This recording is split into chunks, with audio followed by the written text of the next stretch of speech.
Se você chegou até aqui, já faz isso por você. Se inscreve no canal, ativa o sininho e deixa seu like.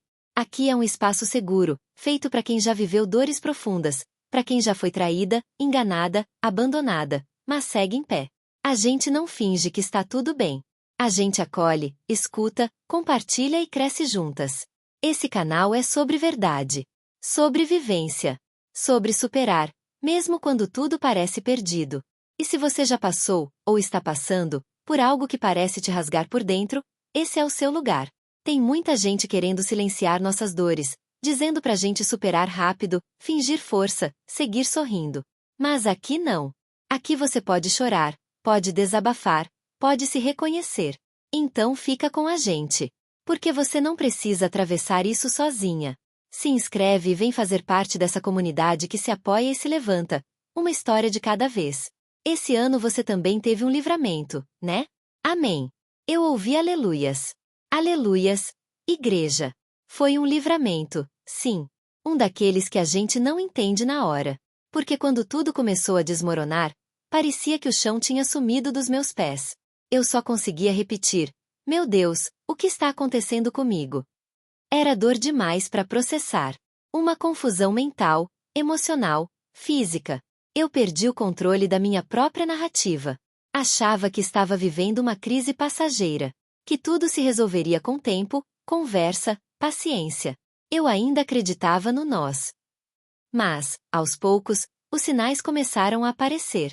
Não de forma clara, porque quando a gente ama, a gente se cega. Mas o universo dá sinais. E a vida, com sua sabedoria silenciosa, vai nos mostrando aos poucos o que a gente precisa ver. No meio do caos, entre o medo e a negação, comecei a perceber que o que parecia ser um desastre, era, na verdade, um empurrão.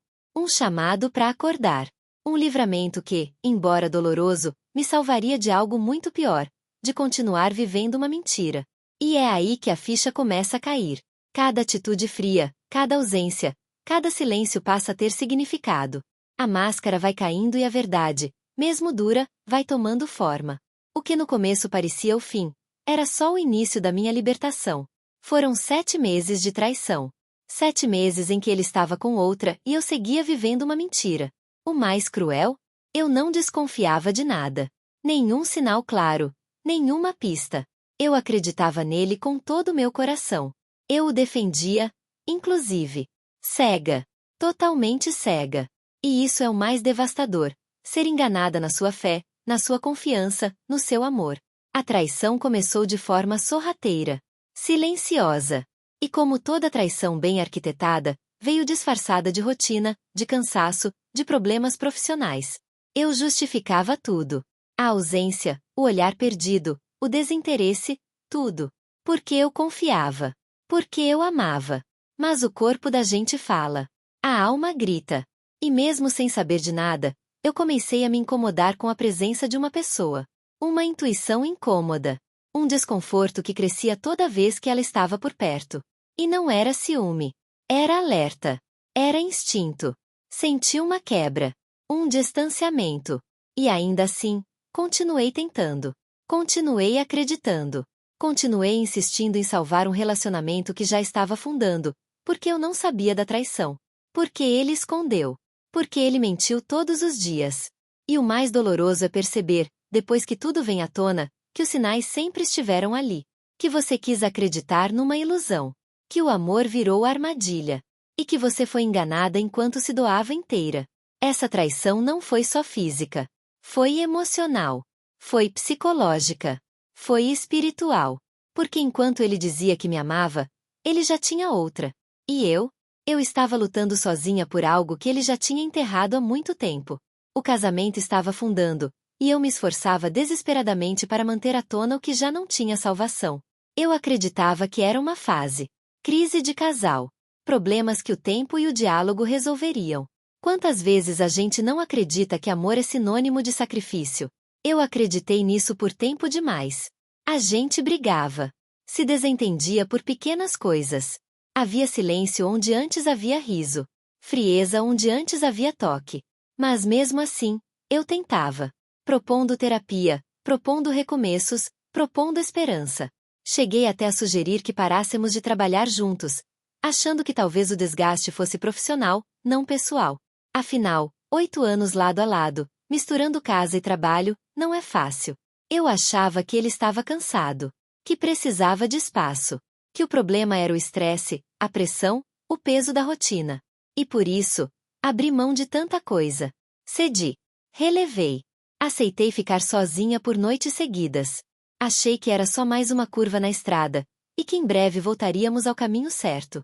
Mas enquanto eu tentava salvar o que restava, ele já estava em outra estrada, em outro mundo, com outra pessoa. E isso é o que mais corta, perceber que você está lutando por dois, enquanto o outro já desistiu faz tempo. Eu me doei inteira. E não foi o suficiente.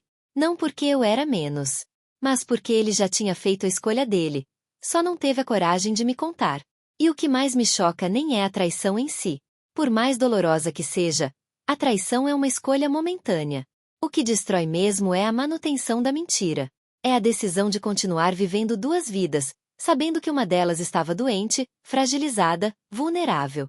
O que me arrebenta por dentro é ter sido abandonada enquanto enfrentava o maior medo da minha vida: o diagnóstico de um câncer.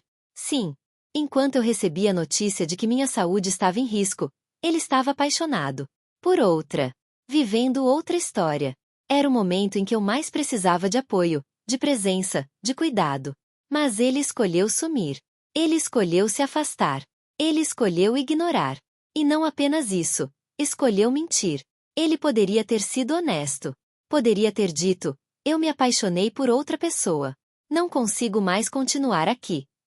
Teria doído, claro. Mas eu teria enfrentado de cabeça erguida. Com a verdade. Com respeito. Com dignidade. Mas não. Ele preferiu o caminho da covardia. De me manter em casa, sozinha, adoecida, enquanto ele vivia outra vida pelas minhas costas. Enquanto eu fazia quimioterapia, ele estava em festas. Enquanto eu chorava de medo, ele sorria com outra. Isso não é apenas traição. Isso é desumanidade. E é por isso que essa ferida é tão profunda. Porque ela mistura o abandono com a dor física, a mentira com o medo real da morte. Ele não apenas traiu meu amor. Ele traiu minha confiança, minha esperança, minha luta pela vida. Com o tempo, tudo vem à tona. A verdade aparece. E com ela, a decepção aumenta. Mas junto dela também vem a clareza. A libertação. O entendimento de que o problema nunca foi você. Os detalhes que antes não faziam sentido se encaixam. A ausência, o desdém, o afastamento, tudo era sinal. Você só não via porque amava. E amar, às vezes, nos deixa cegas. Hoje, a dor continua. Mas diferente. Ela não paralisa mais. Ela ensina. Ela fortalece. E você começa a se reconstruir. Aos poucos. No seu tempo. Porque esse trauma não é só sobre ser traída. É sobre ter sido esquecida, ignorada, desrespeitada quando mais precisava ser acolhida. E isso, infelizmente, é a realidade de muitas mulheres. Se você também já viveu algo parecido, saiba, você não está sozinha. Sua dor é real. Sua história importa. E você merece mais. Muito mais. Se esse vídeo te tocou, compartilha. Deixa seu comentário. Vamos criar uma rede de apoio, de verdade, de acolhimento. Porque juntas, somos mais fortes. Se inscreve no canal, ativa o sininho e vem com a gente. Aqui, você tem voz. Aqui, sua dor é escutada.